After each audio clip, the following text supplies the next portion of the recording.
우리가 학창시절 한국사를 배우면서 삼국시대를 접할 때면 어느 누구에게 물어봐도 대부분의 사람들이 고구려와 백제 그리고 신라를 먼저 떠올릴 것입니다. 그러나 이 세 나라와 동시대, 즉 삼국시대 중반까지 한반도 남부를 근거지로 존재하고 있던 존재감이 거의 없다시피 한 연맹체 국가가 하나 더 있었는데 그 이름이 바로 가야 연맹입니다. 가야는 각 기록들에 따라 연맹에 속한 국가의 숫자는 천차만별인데 가장 대표적으로 삼국유사에는 6개, 일본 서기에는 10개, 삼국지 위서 동의전에는 24개의 나라가 존재하고 있다고 기록되어 있습니다. 가야의 출발은 시대를 거슬러 올라가 마한, 진한, 변한으로 이어지는 삼한 국가에서 그 출발을 찾아볼 수 있으며 마한에서 백제로, 진한에서 신라로 점차 변해왔다면 그 중에서 가장 소국이던 변화는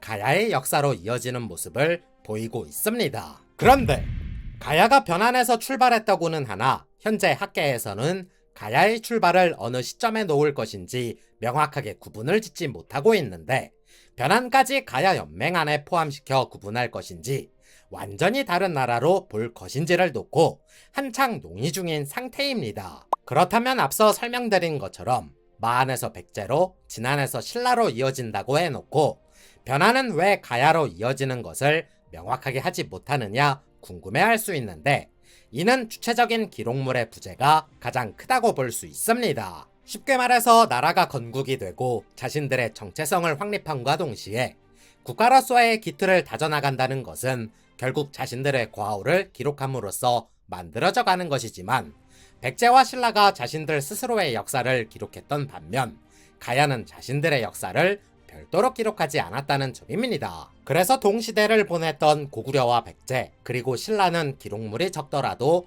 현재까지 이어지고 있던 반면 가야는 기록 자체가 없기 때문에 대부분 기타 사료들을 토대로 이렇지 않았을까 하고 추정하고 있는 상태입니다. 그래서 가야의 역사에 대한 연구는 대부분 신화를 많이 다루는 삼국유사와 일본 서기에 의존하고 있고 고고학 발굴을 통한 연구 데이터를 쌓아 올리는 실정이라 이를 연구하는 사람들에 의해 해석이 왜곡되기도 한다는 데 있습니다. 가야는 오늘날 한반도 남부지방의 도시, 읍내 등을 기점으로 성읍 국가들이 모여 만들어진 연맹체 국가이기 때문에 각 지방에 사는 사람들은 자신들의 고향을 위해 이를 자의적으로 해석하고 있다는 점입니다. 그래서 자신들의 고향에 자리 잡았던 가야의 역사에 대해서만 부각시키고 연구한다는 데에 문제점이 있으며 객관적 사료가 없는 상태라 약간의 뻥튀기만 가미되어도 이를 구분하기 쉽지 않다는 부분이 있습니다. 그러나 정작 가야의 역사가 주목받지 못하는 데에는 또 다른 문제가 하나 있으니 이게 바로 임나 일본 부설과 관련된 내용입니다. 고구려와 백제 그리고 신라로 대변되는 삼국시대 국가들을 보면 나라 이름을 정할 때 저마다의 기원과 특별한 의미가 부여되어 이름이 선포된 것을 알 수 있습니다. 하지만 가야 사람들은 자기 자신들을 가야 사람이라고 한 적이 없다는 것과 가야 연맹이라는 표현도 후대에 붙여진 명칭이라는 것이 가장 중요한 부분입니다. 가야가 존재할 당시 가야를 부르던 여러 기록물에는 가야의 이름이 매우 다양한 것으로 나와 있는데 삼국사기와 삼국유사의 기록에는 가야라는 이름으로 기록되어 있는 반면 광개토 대왕릉비와 일본 서기에는 임나라는 이름으로 기록되어 있는 것을 볼 수 있습니다. 그래서 일본 서기의 기록을 찾아보면 임나에는 총 10개의 가야가 있다고 기록되어 있고 이곳은 모두 자신들이 통치했던 곳이라고 주장하고 있습니다. 일제시대부터 이어진 이 주장은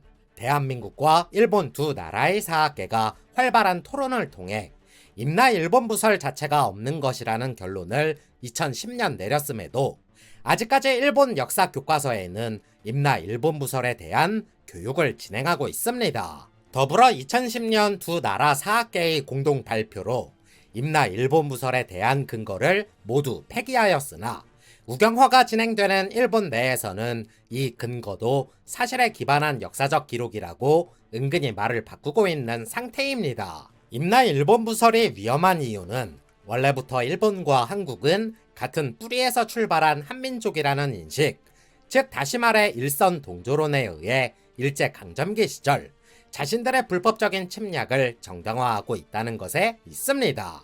그래서 과거부터 이어진 이러한 역사 왜곡을 통해 일본의 이응자만 나와도 개거품을 무는 경우가 많은 데다 워낙 폐쇄적인 환경으로 가야에 대한 연구가 원활하게 이루어지지 않다는 점이 가야 연구를 어렵게 만드는 요인이라고 볼 수 있습니다. 아무튼 본 영상에서는 일본에 대한 반일운동을 부추기거나 민족주의 정신을 내세워 국뽕을 채우기 위해 만든 영상이 아님을 명확히 말씀드리고자 합니다. 어디까지나 객관적인 내용에 대해서 이러한 이유들이 있구나 정도로만 이해를 해주시면 되고 가야에 대해 더욱 관심을 가져봐야겠다는 생각만이라도 해주시는 것이 좋을 듯 합니다. 더불어 백제와 일본과의 관계도 지난 백제 파트를 보셨다면 아시겠지만 두 나라는 매우 밀접한 관계를 이루고 있고 백제와 가야의 관계까지 삼각관계를 생각해보면 임나라는 단어가 가진 말의 의미를 다시 한번 생각해봐야 합니다. 무엇보다 가야연맹의 맹주였던 금관가야가 임나가야라는 이름으로 불리기도 했다는 것.